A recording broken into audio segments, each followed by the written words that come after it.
కృష్ణమాదిక్ గారి గురించి హర్ష్ కుమార్ గారు ఏమంటున్నాడు చూడండి. ఓకే, ఏమంటున్నాడు కృష్ణమాదిక్ గారిని?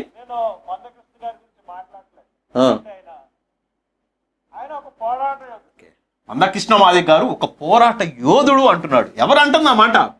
హర్ష్ కుమార్ గారు. ఈ రోజున వర్గీకరణ వ్యతిరేకిస్తూ వర్గీకరణ వ్యతిరేక పోరాట సమితి అని పెట్టి నడిపి టోటల్గా మాల సామాజిక వర్గానికి సంబంధించి ఒక లీడర్ అని చెప్పుకుంటూ తిరుగుతున్న హర్ష్ కుమార్ గారు చెప్తున్నారు పోరాట యోధుడని. రాజేష్ మహాసేన విను ఈ వీడియో, కావాలంటే లింక్ పంపిస్తా నీకు, నీ ఫోన్ నెంబర్ పంపి కామెంట్లో పెట్టు. ఇంకేమన్నాడు చూద్దాం.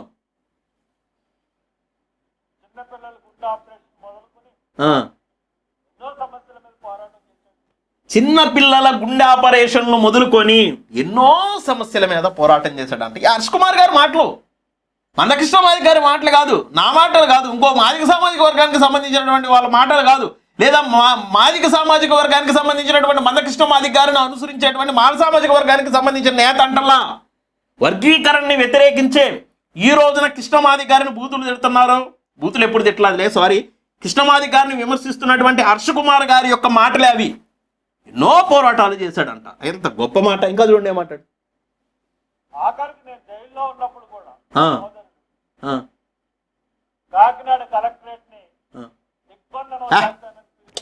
ఏమి డైలాగ్ అయ్యేది? ఏమంటున్నాడు? హర్ష్ కుమార్ గారు జైల్లో ఉన్నాడంట.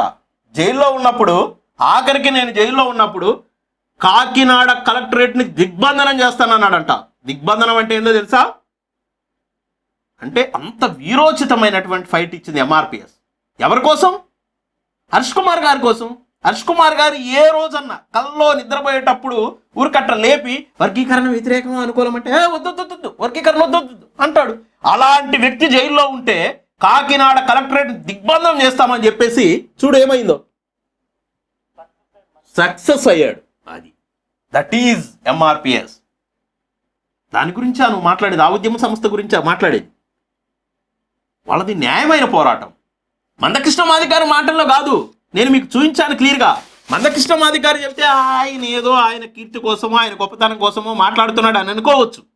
కానీ హర్ష కుమార్ గారే అంటున్నాడు ఏమని? ఆయన ఎన్నో ఉద్యమాలు చేశాడబ్బా.